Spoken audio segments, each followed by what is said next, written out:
Jar Oil. The company have filling stations across the country, and our rates are relatively cheaper than anyone else across the country.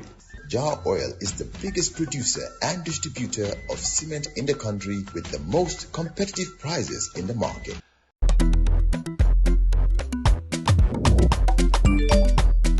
Axel jam si Wave. Yo, apply. Yo, luta do de. Luta mo nulo jël moto nga andil ma xaalis. Hello? Bisul mu fine. What? Bisul mu fine. Oh, yes!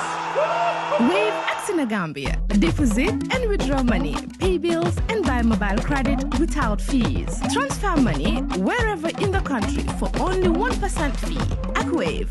Bisul mu fine. Wave. Your money is yours. You mentioned Alagie Barrow. Yes. Well, one thing you have in common with Alagie Barrow, he also listened to Sillah last week on the program, and he's got one or two things to say about, Sillah's referencing of him. Yeah. So you're here with a notebook full of jottings. You say Yes. you've never, and you're right. I've never seen you come to the program with any jottings. Yes. All right. But here you have a notebook in front of you. Yes. Yeah. Because that day I was sitting there, I was listening as usual to coffee time, and when he said no, I ran up, pick up a notebook and a pen, and started jotting things down because I wanted to go for my iPad. The battery was flat, so I just took a pen and a notebook and started writing. By the things. way, I still do, longhand, note taking. Yeah. I'm not completely sold to, IT and all these gadgets, whatever. I still take my notes. For me, the idea is it's easier to save and to retrieve. True. I don't have to go looking for the notebooks and trying to find where. Yeah. When I want to, I just type a keyword and it will come back, so it's easier. Okay. So what did he say that you didn't like or probably still don't like? The first thing that shocked me when he said Alberac has made the port management efficient and generated so much profit immediately without, and you told him, but they didn't bring in anything extra, any new equipment. He said, yeah, they didn't, but it's already so good and so profitable. And I was like, you should be ashamed to say that. Meaning, the possibility of making money was there, but you have people there who are not running the port the way it's supposed to run, or you are meddling with the management of the port. If these people didn't bring anything to the port that we built with our money, we should give them to run, and they take 80%, and we take 4%, 20%, and they are already making profit. What is the thing? Because people weren't coming to work. Weren't staying at work. Weren't doing what they're supposed to do. The port was run inefficiently. We had only one crane at one point at the port there, and even that was rented. Oh. What is GPA doing? Rented from who? From private sector. So all of these things were happening at the port. The port wasn't making money because it was not run efficiently. And these guys came and they just brought in some rational management and said, let's do this. If you don't do it, you are out of a job, certainly. And all of a sudden they started making profits. So couldn't you have empowered Gambians to do that and we save ourselves the loss of so much money? Yeah. You don't have to lose 80% of the income. And he said that when they came, now what they're doing, and when you complain about the 80%, he said, oh no, we're going to get 4% of overall business profit. And that alone will be more than what we get at the port. Said, you should be ashamed to say that. 4% of what Alberac will give us from the profits that they make at the port will be more than the 100% we've been getting before. So it means that more than 96% of the money was being lost to private pockets, through inefficiency, through corruption and all that. If they can give us 4% in a year, more than what we earn for a whole year when we control the whole 100%, that's a damning indictment on this government. He should have been ashamed to say that. And then he said, oh, now, the ferry services is going to run efficiently and they're going to make money. Why weren't they making money before? Why? What were you doing? And another point he said was about they were going to set up a board for the ferry services. And I'm like, there you go again, creating new agencies, new sections which are going to be consuming the budget and the resources of those institutions. Why do you need a ferry services board just for the ferry services? Why couldn't the GPA board do that? You know, the people who said to us that the government now, the ministers are going to sign performance contracts with the president. Did they sign those performance contracts? Are they being implemented? Are they achieving what is defined in the performance contracts? Because if the Gambia Ports Authority board had a performance contract and had the SLA, service level agreements, I hate to use those terms because the listeners might not understand. Well, as long as you break them down for us. Yeah, you have with them, define for them the performance contracts and what is supposed to be attained within a particular period, and you define the service level agreement, say this is the level of service. And you're saying the minister will not understand service level agreement? I'm not sure he will. Sometimes when I sit there and I listen to him, I say, oh my God. I heard him the other day saying, the pilgrims. I say, so Ibrahim is pilgrims, not pilgrims, you know. So, Ibrahim, when I listen to him sometimes, I said, gosh. I'm sure but anyway, that's, you must be a saints guy, I guess. But, no. But you see, these are the sort of things, when you tell me that the port board cannot handle the ferry services, something is wrong. Because the port board and management should have a service level agreement with the ferry services. What service are you supposed to deliver at what point, and how many trips do you have per day, and what are the times? You have those service level agreements defined. You explained to him how the digitalization would help, and he didn't seem to be able to grasp that. How you use subsidies? Why can't you give coupons or tickets to students? And then you don't have to subsidize everybody coming to the port. I know some people. You repeated that 4 or 5 times before he could grasp it. I was simply saying, I know some people, listening to my past programs about maybe that conversation and even the one-tier thing, that I have an issue with Senegalese. No, I don't. Yeah. I'm simply saying, let's play fair. Exactly. If what we hear is right, that during these times, of the year, Senegalese traders pour into our country, come and block all routes to our main market, where you have people who pay our municipal council from January to December. All right? Take all the sales and then go away. Oh, no. Listen, I don't mind being called a xenophobic, anti-Senegal, and whatever. I have family in Senegal. Yeah. No, and we all do. Yeah. We all do. And the thing is being fair. Yeah. Being fair.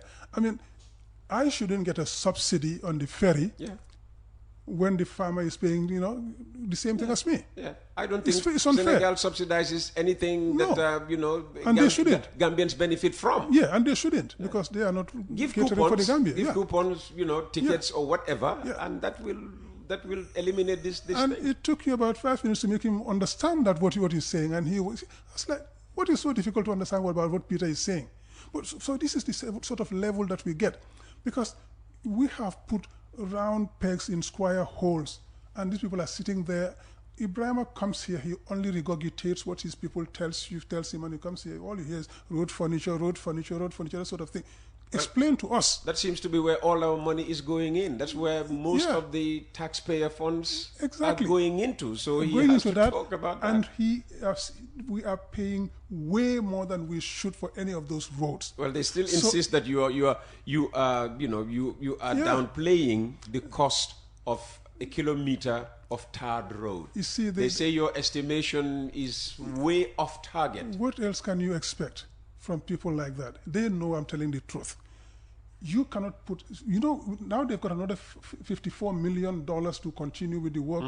That takes a total of $204 million for a 22-kilometer road. That takes it about $9.4 million per kilometer. Come on, man. That just cannot. Yeah, but look at the quality of the road. The OIC highway. This is. If roads are graded, this definitely is grade 1.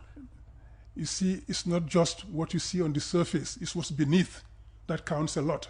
It's what goes alongside, the drainage, that counts a lot. Yeah, well, they're still working on that. The cost of building that road counts a lot. When you put so much money to build so few kilometers of road, when you can build so much more, and we have to pay that money back, I have a problem with that. I have a problem with the fact that this road is poorly designed from the beginning. We've been saying it. Every now and then they break something to put in something else. We're losing money to all of that. Why couldn't you have just had a properly designed road from the start and you go ahead and do it? Do good roads, but do roads that will last, that will serve us for years and decades. The Banjul-Serekunda Highway was built when I was going to high school. Yeah. It's still there. It's still there. Over 40 years. Yeah, it's still there. Some maintenance here and there. Yeah, there was one particular problematic section. You know, that mile 5, going towards towards the bridge. Yeah. That place was always a problem. But since they tackled it, that's it. Yeah. That's it. So this is what we expect from our government, to do the things that are going to last, that are going to be cost effective, that are not going to be white elephants, that are not going to kill us in terms of repayment. And since they cannot have any more money to continue doing that, now they are financing it through a private sector borrowing on the local market here. Right? So what does that do? One, you crowd out the private sector.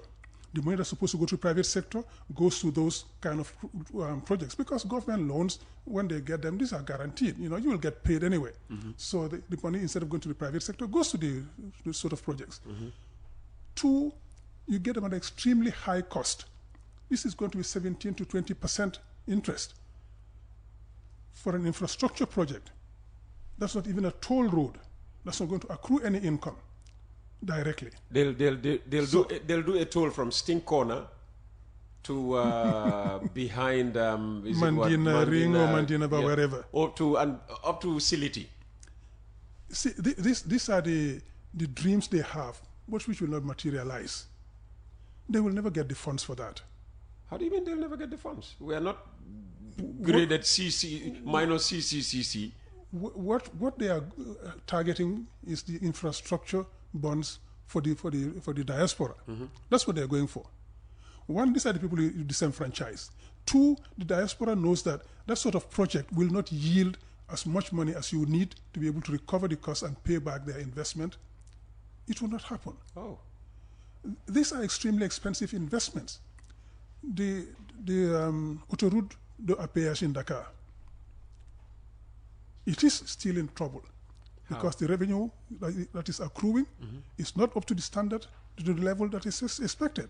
And this is a very well done roads, and they will last for a long time, but it will take decades to recoup that investment. The diaspora will not put its money in projects that's going to take decades to recoup their investment. They want quick turnaround.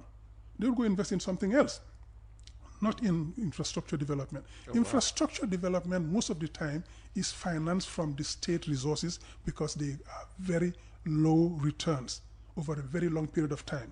That's why you take concessional loans, where you get an interest of anywhere from 1% to 3% with a payment period of 30 to 40 years and a 5-year grace period, etc. These are the sort of things you do when you want to finance infrastructure projects. If you want to build an airport, that is high return and quick return. You can do it for that sort of thing. Yet, he tells us they're going to concession out the Banjul airport, and that the bidding is already started. It will come to an end by the end of this June. You should commend him for being transparent. For once he said it, yes. But the thing is, why do we need to concession out that airport? Because we spent 41 million just now to try to refurbish it, and I was there 2 days ago to pick my sister. You're asking why? They say even Heathrow is not run by the UK government. Gatwick is not managed by the UK government. So why should the Gambia hold on to Banjul International Airport? Yes, because we are not Heathrow or Gatwick, because these are efficient private sector investments which are working and paying dividends to the country, and everything is worked out properly. Here, what do we get? We get a private sector operator coming in and taking our built assets and give us 20% on the... Who will build a house, Peter, give it to an estate agent and tell him, okay, manage this house for me, the returns, you take 80% and give me 20%. Who will do that? Unheard of. Nobody. These are the sort of things we're having here. Go build us a port. Yeah, but that only happened, that only happened with Alport. They wouldn't make this a mistake if that's what Alport is with the GCAA. I would want to see the bidding documents. I'm sure it's going to be the same thing. And it will be nothing less than 25, 30 years. Okay? The airports, if they are run properly, they can make money quickly. The one in Senegal that he mentioned, for example, AIBD. AIBD has become a disaster for Senegal. Oh. And now Senegal, the Jomai Sonko, duo has taken charge of AIBD. They are restructuring it and reorganizing it, and they are renegotiating even the loan that was given to do it.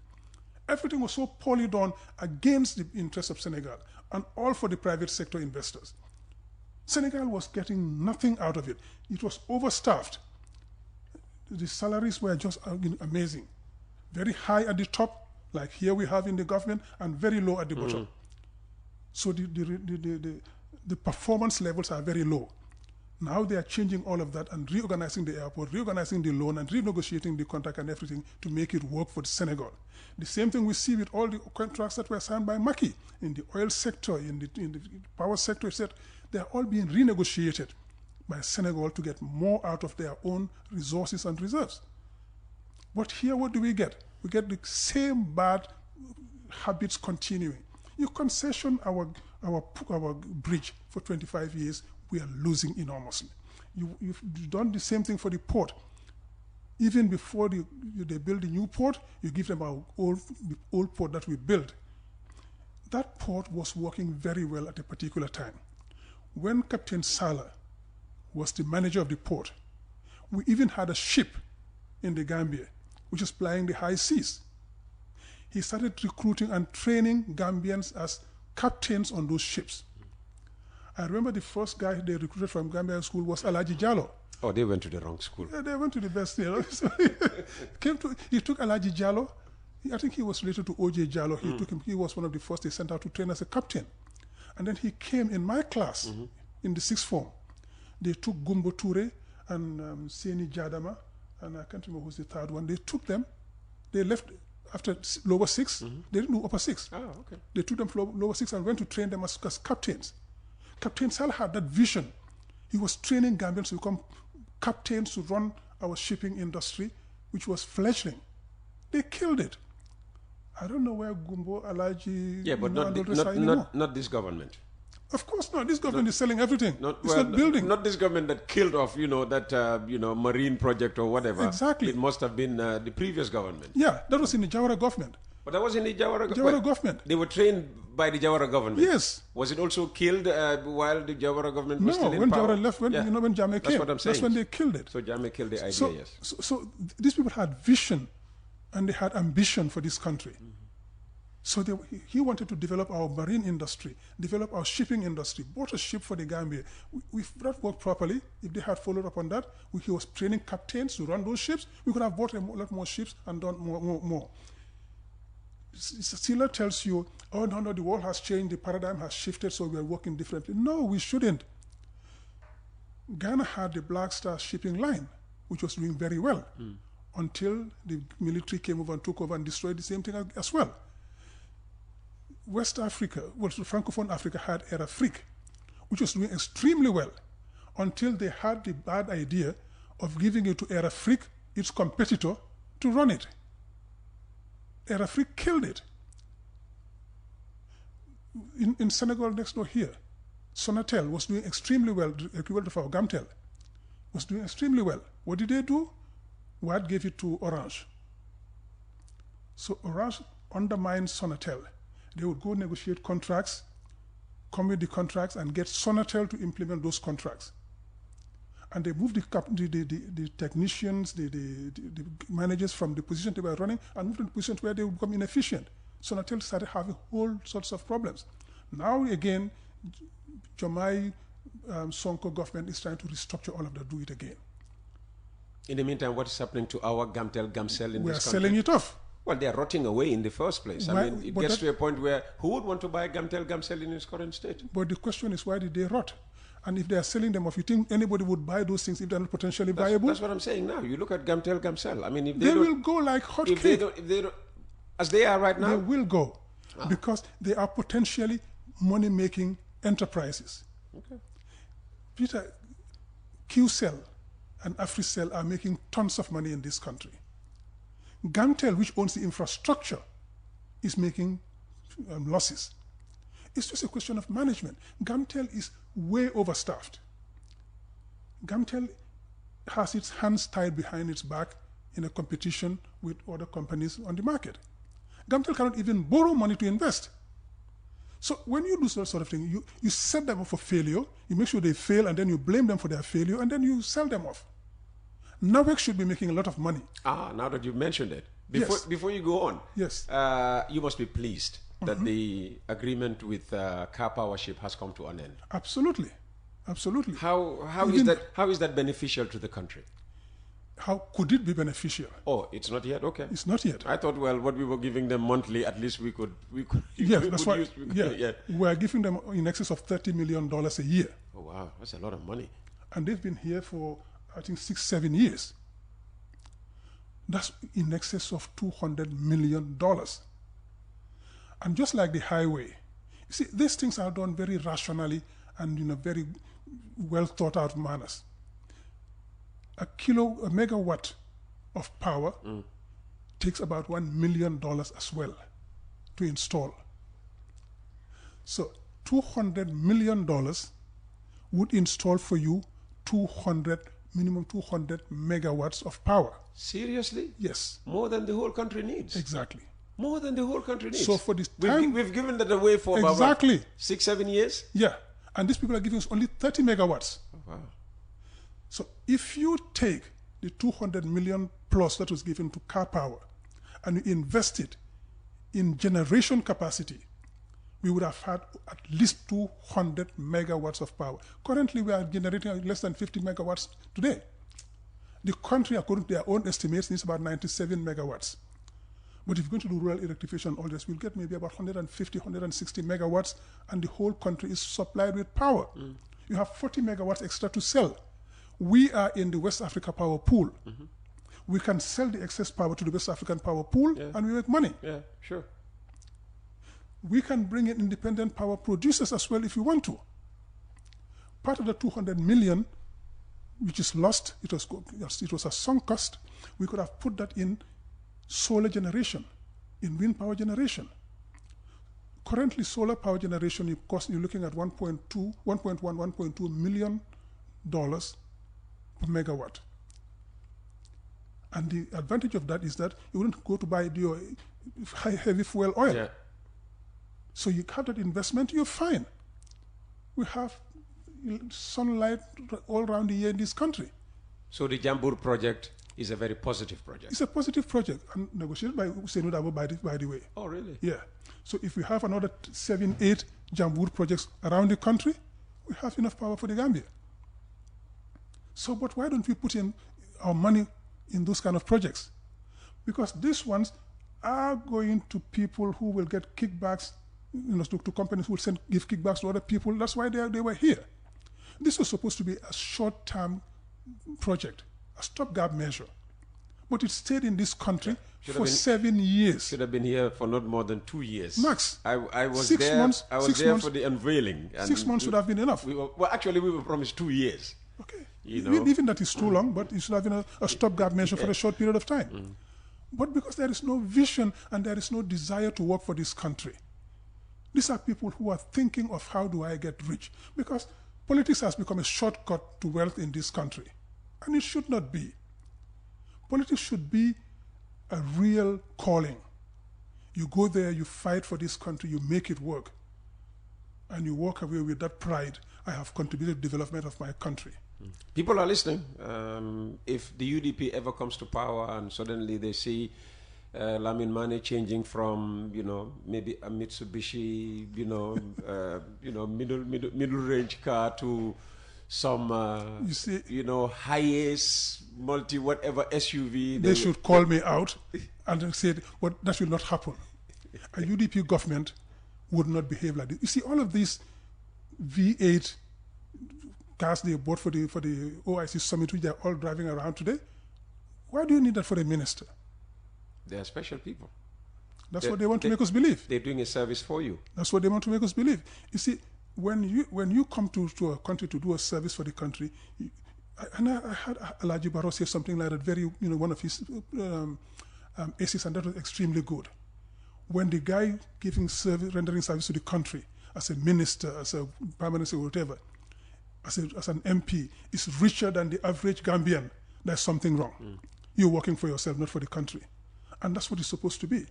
Those cars, we don't need those cars for a minister. Minister needs a car to be able to go around, yes. But you don't need that kind of high-end. You want that, go take a loan and buy your own. Give them something functional, something that's going to kill us. I drive a car in the same range. This costs you about $50,000 to $60,000 a month in fuel. I can't afford that. Do you need that for a minister? I can't afford that. You want to buy, go buy your own. But you don't need it. You know? So these are the sort of things we're wasting money on. And then the maintenance costs, and then you have to get a driver for that. You have to pay maintenance on it. You have to change it every now and then. Why do we need all that money being wasted when there are so many priorities? We don't even have ambulances for our medical facilities. Oh no, they have ambulances. I mean, they ordered close to 100 or so. Where are they now? They're all grounded because they went to buy reconditioned vehicles, which on these horrible roads. The CMD told us that ambulances either they have a new fleet or are expecting a new fleet of ambulances. When they just bought a new fleet about 3-4 years ago, not even 4 years, 2-3 years ago. What's that wastage? It's just like the 41 million they put in the airport, and now it's not functioning. They're going to try to concession it out. Why? Oh, well, why? That's But yeah, just going through your notes. Yeah, the other thing was about the pilgrims. He said the pilgrims go to Saudi Arabia, and they complain about their food. No, this food is supposed to give them what they need for fibers and for rehydration, etc. Rehydration, you get it through water, not through the food. And why did they promise them that they're going to take cooks from the Gambia and condiments and food, stuff from the Gambia to cook for them the Gambian food that is there? That's what Ahmad Ba promised them. So why aren't they getting that food? And now you want to justify and say, oh no, this is good for them. Well, they know what's good for them too. If you want to rehydrate them, give them water. You give them juices, not the food that they cannot handle because they're not used to it. They told us that they're going to be housed about 5 minutes walk from the holy sites. When he said it, at the time, I went online to check. The nearest was about 40 minutes walk. Say that again? 40 minutes walk. The nearest hotel to the Kaaba? Yes. Is 40 minutes away? Yes. And in Medina as well. Yet we were going to put our pilgrims in a hotel that was only 5 minutes that was only away. 5 minutes away. Yeah. Oh, wow. And the ones in Mecca are on slopes. You go to these days when they give you the name, just go online. You check it. When I checked that, and I went on Booking as well to check. Booking gives you, Booking.com, they give you even more information. It was all there. So they were not telling the pilgrims the truth. So, and then these guys sit there and, no, these people are complaining. They don't like complaining. It's because they are suffering, But, so they will try to spin all of those things and then try to give you things, And the other thing was about the farmers. He said, yes, the farmers, most of them have been paid, but we give them money through the e-money because we don't want to give them a lot of money. They go home and all of this. Let them be responsible for their own things. They want their money, give it to them. You don't tell them how you give them the money, how they use it. Give them their money like they used to happen. But no, up to now some are not paid. When the rainy season is starting again, if any of those ministers didn't get paid for a fortnight or a month, they would raise hell. Well, maybe they wouldn't. Maybe they have other means of getting money. But that's why the more they get, the more they want. So they would raise hell. But at any rate, those farmers deserve to be paid as soon as they sell their produce. Why are you keeping them waiting for so long? Well, they were paying in the North Bank region the whole of last week, apparently. Yeah. That is 6 months after the end of the rainy season and the beginning of the sales. 6 months later. By the way, I woke up this morning and saw signs of drizzles last night. So we got our first showers last night, apparently. Yeah. So the money, he said, was with the service provider that they took. That money was lying somewhere. It was yielding interest. So who keeps that interest? Will that be paid to the farmers? They took the produce from the farmers. They sold the produce. They got money from that, which is also yielding interest probably. Who gets that interest as well? So the farmers are being ripped off, whichever way you look at it. And that is not acceptable. It's unconscionable to do these things to our people. But Peter, what I hear from these people is just infuriating. Sillah has given you a lot to chew over. Yeah. Talk about the household staff which are being exported to Saudi Arabia. The labor migration agreements. and he makes it like sound as very good. You take our youth. Isn't it? Somebody who was sitting here, I mean, earning nothing, being dependent on Lamin money, if they have an opportunity to go to Spain and earn 200 euro, you know, which if you convert to dollars is easily more than what, 15,000 per month? This is not even the Spain one. This is the one to Saudi Arabia and the rest. I know. So they're getting $200. Yeah. You know, I was here. I said once when I heard it, people said, "No, I think they must have made a mistake." Yeah, 200. But the minister came on and confirmed it. So you take somebody from here to Saudi Arabia to get $200 a month. That's an insult. Any government worth its salt would do much better in this country. $200 is about what? About 15,000 maximum. $14,000. Yes. In which you have to pay for your needs there probably and send some money here. No, they don't have to use that 200 for anything. Oh, no. Well, if you need to go buy something that you need for yourself, you need to buy, for example, excuse me, but I have to say probably a woman who needs to go buy sanitary pads, and you go and buy your own. You want to buy your toiletries, go and buy your own. And you have family here, you've got to send money to them to give them something. You would not save anything. And at any rate, we should not be exporting our labor, you know, at that giveaway price. Any government worth its salt, the amount of money being wasted in this country, being diverted, being misappropriated. 3 years budget, audit reports put at $11 billion between 2017 and 2020. Just recover that. With $11 billion, you can set up banks to support women, to support youth, to support agriculture. And then you will have these people engaged much more meaningfully and get more money. A farmer today who has a vegetable garden, grows okra, tomatoes, pepper, can make a minimum for 100 by 100, not even that, 50 by 50. He or she can make at least $20,000 to $30,000 every harvest, and that will be about every 2 months or so. Oh.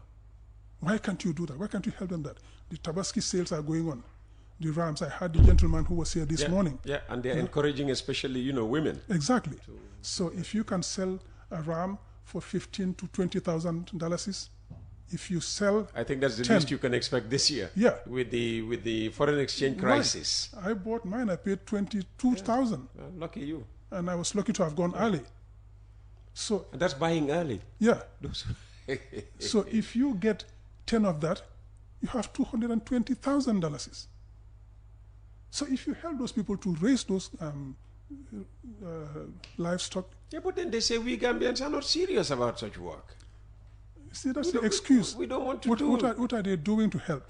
If you go ask a young man today or a young lady to go start a livestock farm today, and he has to go to the bank to borrow money, he's going to pay 17 to 20% interest on that loan. That alone will make it almost unviable.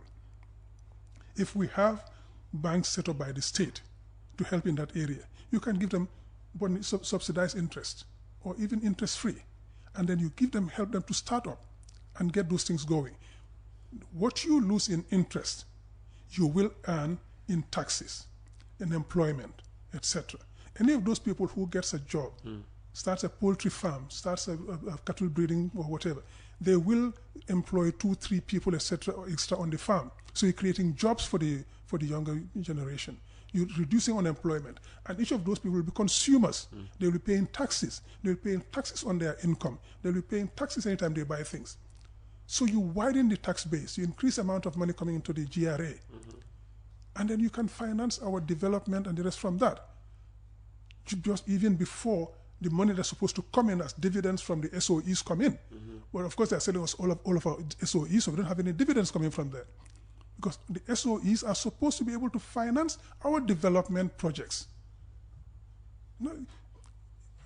It's so amazing sometimes that they just can't see this. The taxes that GRA is collecting, and there are loopholes. If you block those loopholes, this year I think they're collecting in the region of 22 billion, something like that. If you block the loopholes, you can get at least 30 to 40 billion from those taxes. That will finance the budget. The SOEs, when they pay dividends to the country. Speaking of the SOEs, I mean, you have to commend the SOE Commission. Apparently, you know, it's... What have they done? Well, they went in and sorted some mess that was at, is it GPPC, Gambia Printing and Publishing Corporation? I hear they have a hand in, you know, determination of, or rather just not renewing the contract of car power ship. So it seems to be doing its work. And you remember, they punished the NAWEC leadership, you know, when they... What has that done? Because they were supposed to provide that assistance, you know, in identifying the ills and putting an end to them. I don't think giving a 5% penalty on the salaries of the NAWEC management is going to make any difference. Those people are getting so much money already to their salaries, and all that is going on illegally behind the scenes. 5% reduction in their salary, what is that going to? That's going to make any difference. What is supposed to happen is that the SOE is an extremely expensive outfit, because each of them is costing us a lot of money. So if you're going to have that sort of structure in place, it better be useful and worthwhile. What I would have expected is that they would say, we have identified the problems in ABC, you know, these structures in the government are not, in the SOEs rather, are not working, and ABC are responsible. Sanction them, remove them, or give them warnings, and that now you have a performance contract. You have so much to deliver in this particular period of time. These are your service level agreements. You meet them, you're okay. We have to give you 6 months, 1 year. If you don't meet them, you're out. Make them perform. Don't give them a penalty of 5%. That's not going to change anything. And should they have any role in deciding what assets, you know, are recycled or whatever, just to use the official terminology for this? The SOE does not have that power. And even that's what I'm saying. Should they not have a say? I mean, you set up an SOE commission. Yes. All right. Yeah. Should it just be between apparently the minister? You know, well, when you talk about the minister, you're talking about the executive, right? Should it just be a matter for the executive? Yeah, but you think that you will give those people the power to do that? They won't, because they want to be able to do their deals behind closed doors and nobody hears about them. We hear about these things because we come and talk about them. We put them on the table, and then they go defensive until when they cannot, then they put out something here and there. That is what happened for the Senegambia Bridge. We've been talking about it for months and years. Nothing happened until once I was with Usman Gajigo on Kirfatu, and we said, yeah, you know, this is what is happening. You cannot build any infrastructure. Usman made a mistake and said, you know, 150 kilometer radius, and said, no, they pounced on that. No, it's not 150, it's 50 only. And what he said was a radius, so which means a diameter of 100 kilometers. So Usman made a slight mistake on that, and that's when they brought out part of that agreement because they wanted to debunk what he said, but instead they made it worse. So we saw what is in that agreement. Not only you cannot build anything within a diameter of 100 kilometers from the bridge, but you cannot build any competing infrastructure around that bridge, be it a road, be it another bridge, be it any other infrastructure that's going to compete that bridge. You cannot do it. So not only have they mortgaged our sovereignty, our bridge, but they have mortgaged our sovereignty to take decisions on our own. So these are the sort of things that are happening. Yeah, but it's like, you know... So the same thing is happening all over the place. You can go... I mean, listen, some inputs come with conditions. It's like in the mid-80s, ERP. We wanted money from the Bretton Woods. So they say, well, listen, you have to let go of some of your workers. I know about that. Then retrenchment came in. That's when I came back from university, I couldn't get a job. So there's a price to pay for every development, apparently. No, there's a price to pay for every inefficiency and every bit of corruption. So was ERP a case of inefficient... and corruption, yes. Oh. That's what happened. ERP, the economy was poorly managed under the Jawara regime. By the way, those of you who don't know ERP, Economic Recovery Program. Yes, it was poorly managed, and we got into serious difficulty, and the Structural Adjustment Program came in. So when the Structural Adjustment Programs come, the first thing they do, they hit at the social sectors. They tell you, one, you cannot recruit any more staff in the public service. You have to retrench some. You have to take money away from the education sector, from the health sector, from the agriculture sector. Every social sector is hit. And then to the icing on the cake, they tell you have to privatize your industries or your companies, etc. That's where it started. Exactly. Yeah. So it is a sanction for poor management of the economy. And that's what we're having now in this country. And we are going to get it very soon. And unfortunately, it's going to be us after they leave. we're going to have to take up that and pay for that They mismanagement. they say they're going nowhere.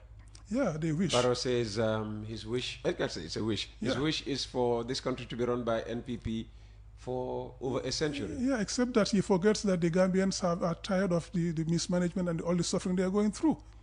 Everybody in this country is complaining because they are suffering. When you cannot, we are in the Tabaski period, you cannot buy a ram because the cost is such that your income is nowhere near that. How many people today, even with the 1/6 that they gave on Friday, I understand, even with that, how many people can buy a ram? A ram for $20,000? You probably on a salary of $6,000-7,000. If you get a 1/6, you processor that takes you to 14,000. How can you buy a ram? You cannot. The electricity is becoming more and more erratic after car power left. This morning I had 2 power failures at home. Well, Last night I had so many. Thank God I have solar. But how many people can afford solar? I came in here, had the generators working. Yeah. How many people can Well, afford that? it's a problem with our meter that NAWEC have taken away. Hopefully we'll get the meter back. Apparently they have some of these meters from South Africa, they tell me, that's giving them problems. And I don't know why, they are forcing us to keep using this meter. Because It's a defective thing, but they insist. Right. Somebody's got a kickback on it. That's as simple as that. Peter, we are suffering because of the corruption. The corruption is what is killing us in this country. All the difficulties we are facing in this country is because of the corruption. That is what is killing this country. You will find them sit there and stare you in the face and tell you mistruths. And they have no problems with that. They will tell you, this is happening or this. When I hear them say that by 2026, this country will be power sufficient and every village in this country and whatever hamlet will have power. See, are you taking us for fools? Well, there's time to make that happen. I mean, we're only, June? Yeah. There's a whole 6 months ahead of us. Yeah. Plus the 11, in 2026. So, when we produce less than 50 megawatts of power. Well, they have time to fix that. You don't know what they will be doing next. There's nothing they'll be doing apart from waiting, trying to... they've been distributing poles for the past 8-9 years in the country. Some of them have gone up. Some of them are just beginning to get power lines run through them. Sometime second half of 2026, they probably go to West Africa Power Pool or to OMVG and buy a few more megawatts of power to supply those for the electoral period, and then it goes off again. This is what is happening. Somebody will say, oh, there he goes again. But Peter, that's reality. That's the reality. You see, these things don't happen overnight. If you want to ensure that the whole country can have power, you start investing now for the next 2-3 years. Yeah, they're investing in solar power. We just spoke about Jambur. And Jambur was what, 2-3 years ago? They have other places. What else has happened? You see, these things take time to build if you want to do it. You invest in them and you take it 2-3 years to build. You have to overhaul the transmission lines. You have to create them where they don't exist. You have to get the generation capacity in there. The installed capacity is already virtually dead in this country. You have to redo all of that. Don't try to give us these quick fixes which are just for a temporary measure to buy votes. If you sink a borehole in your house and the neighbors, will say, oh, Peter, can we just get connected because we need some water? And you connect 10 holes to the borehole. And your pumping capacity is maybe 2,000, 3,000 liters. They will be connected, but they won't have any water. Yeah, true. It's the same thing. They will connect houses to the power grid, but they won't have power because there's no power to supply. And there are no plants in place to generate that amount of electricity to supply the whole country. These things, and there are no miracles here. It's just rational management and development. I would ask about the Jame assets because the media team came out with a very strong message about that. Yep. Are you willing to take one or two questions? Sure. Morning, Peter. Please ask the gentleman what should it take to convince some of us who are scared, and he puts it in capital letters, to vote for a UDP government. What it takes, I think, is to know that we have to face the reality and the truth and tell each other the truth. We don't have to say things just to win over an electorate. We have to tell them the truth. I just said here, when we come to power in 26, 27, we will find a huge debt in this country which we have to deal with. So we'll have about 1-2 years of hard work to be able to recover from that. We will have to work hard to avoid a structural adjustment program being imposed on us by the Bretton Woods institutions. But we'll also have to tell the people that this is possible with hard work, with honesty and integrity. Each year we generate enough money in this country to be able to solve those problems if the money is used for the country, not for one's own development. If I wanted to get money for myself, I would have joined the NPP government. If I go to Barrow today, everybody knows, and said I want a ministerial job, he'll give it to me. You sure? Sure. I was going to say, well, you've not done that Sure. because you know they don't want you in NPP. He would have jumped at that, but I don't want it. I don't want the corruption.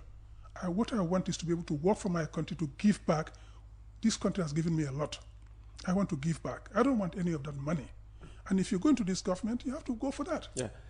When this texter says what it would take to convince some of us who are scared, I don't think scared of being told the truth about the status quo, if, a UDP government, it's what, people hear about the UDP.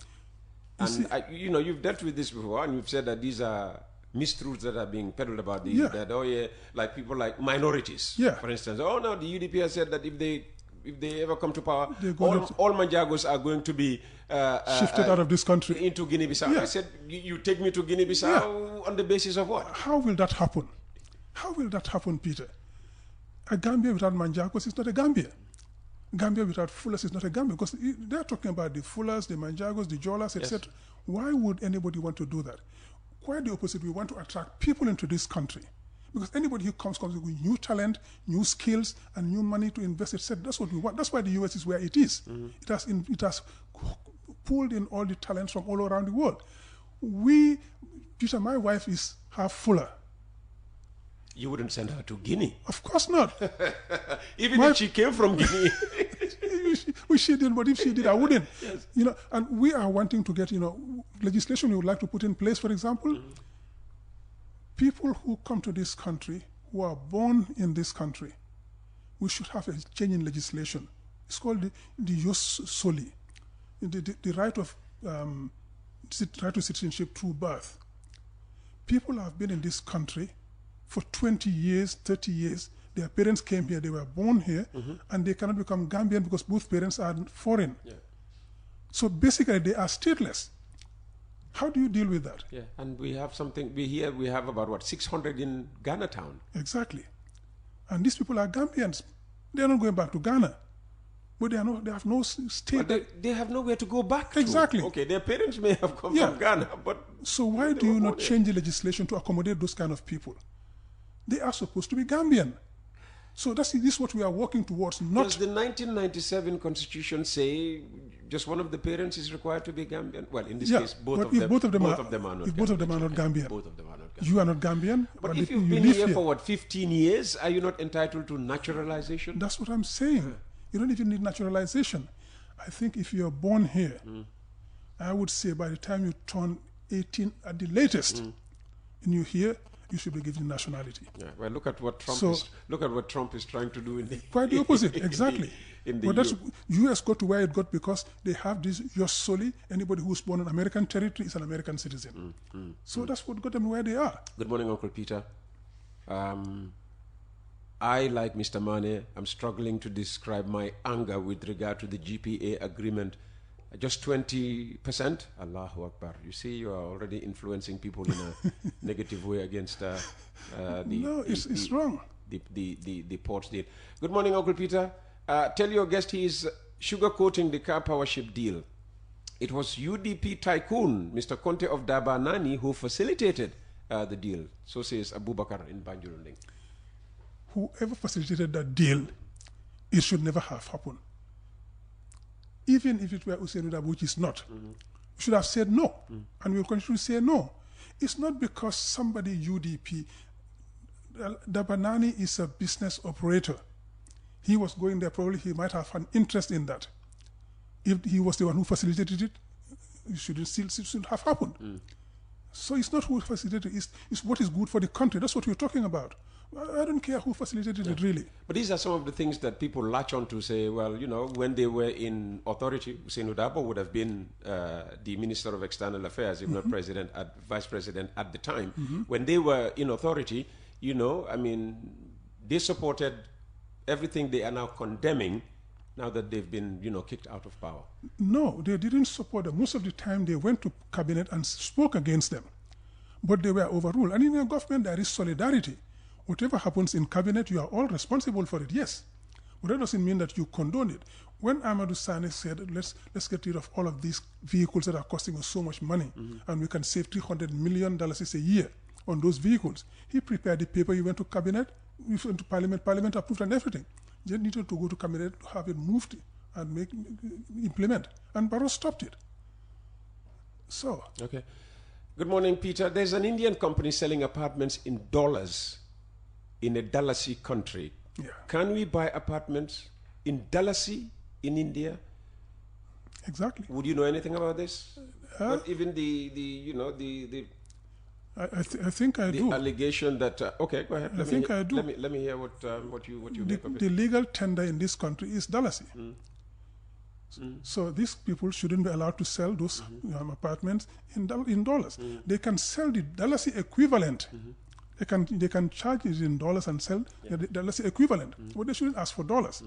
But they are doing this because the Dalasi is depreciating considerably on a monthly basis. Yeah, but these are some of the actions that drive the depreciation. That's what I'm getting to. Yeah. So these people, they give those houses sometimes for you pay over 2-3 years. So if they don't put it in dollars, by the time you pay in dollars, the amount would have increased. But what they should do, they should put a percentage pegged to inflation, so that if the Dalasi falls, you pay more. They do that, but they shouldn't be charging in dollars.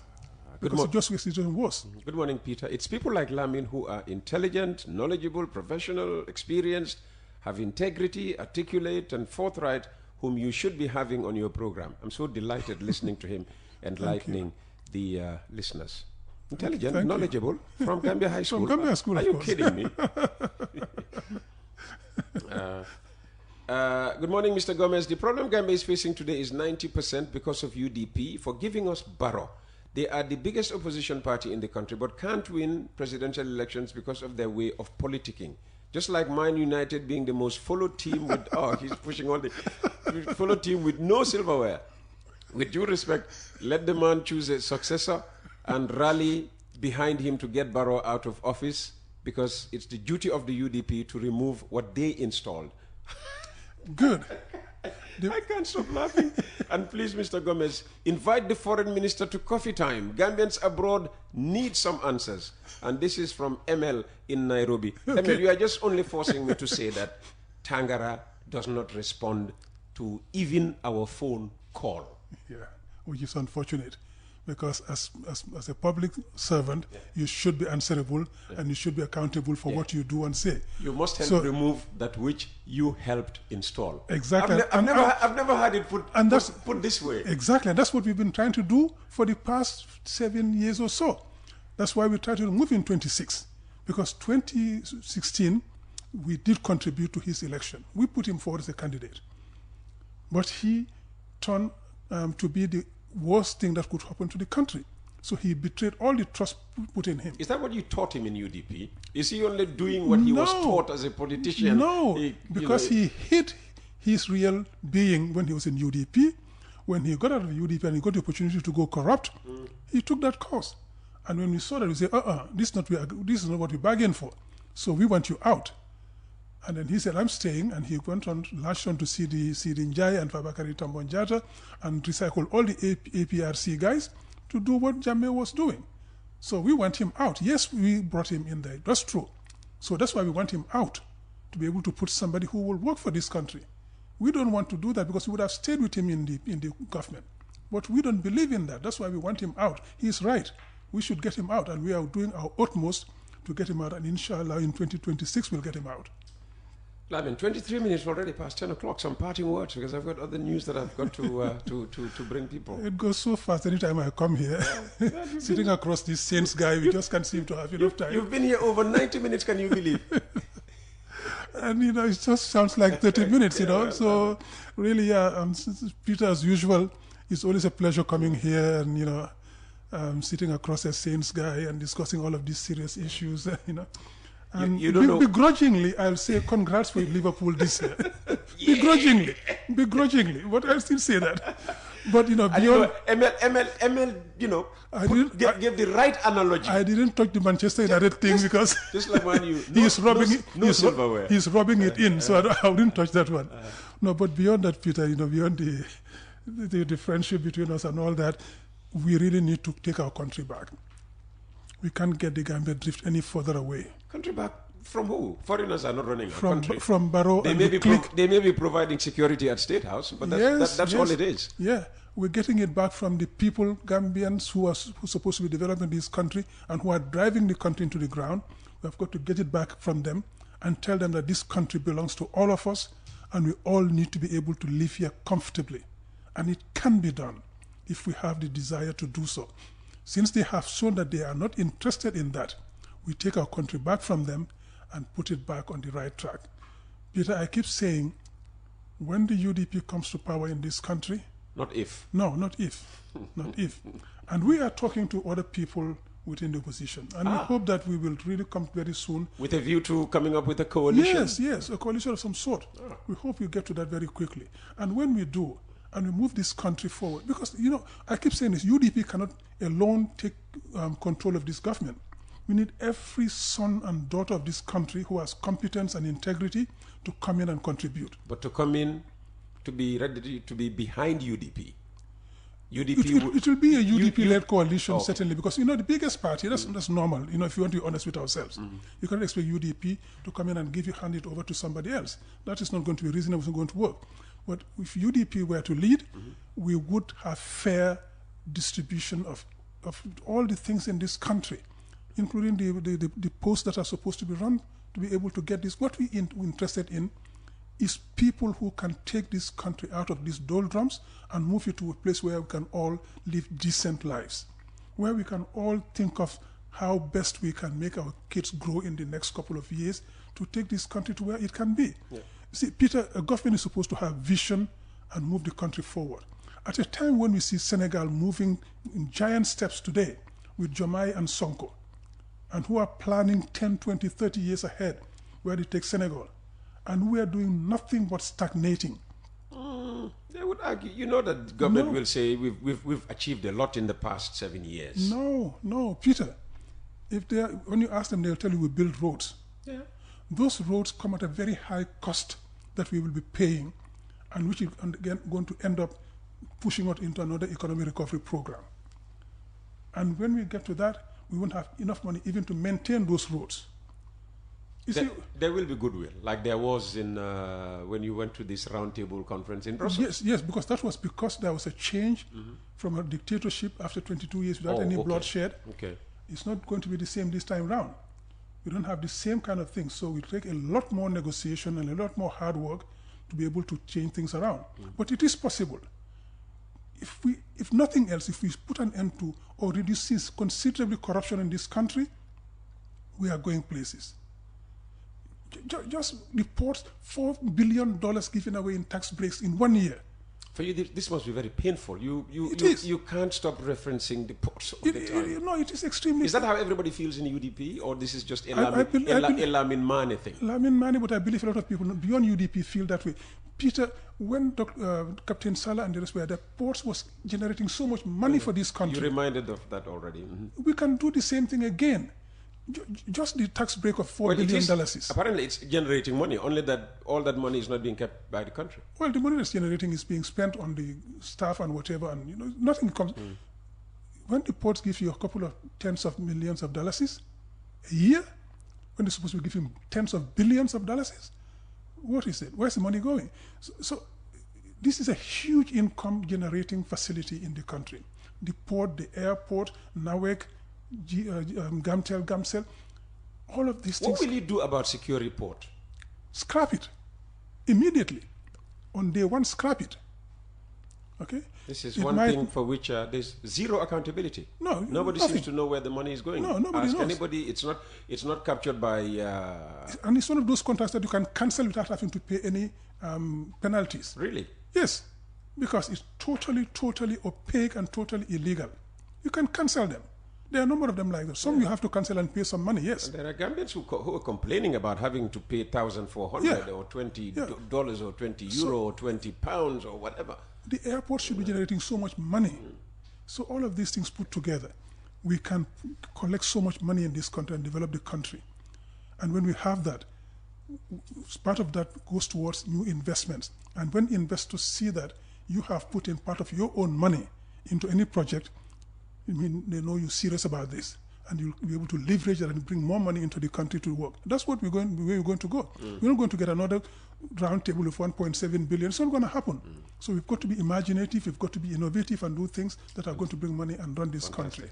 I'm sick and tired of you. I'm going to kick you out of the studio. Lamin, thank you very much for your time this morning. Thank you, my friend. It's always a pleasure. Lamin Mane of the United Democratic Party's Coffee Time with Peter Gomez. We're live on West Coast Radio. Later we'll be on YouTube as well. Courtesy of Ja Oil and Wave, Trust Bank, TAF Africa Global, JFIN with Western Union, Global Properties, Global Auto Care, and EcoBank. Ja Oil, the company, have filling stations across the country, and our rates are relatively cheaper than anyone else across the country. Ja Oil is the biggest producer and distributor of cement in the country with the most competitive prices in the market.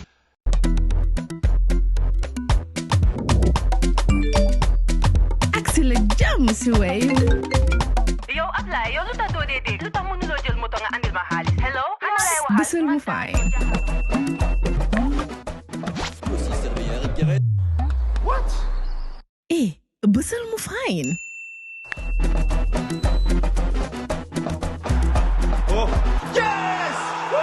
Wave Axina Gambia. Deposit and withdraw money, pay bills and buy mobile credit without fees. Transfer money wherever in the country for only 1% fee. At Wave. Bisul mu fine? Wave. Your money is yours.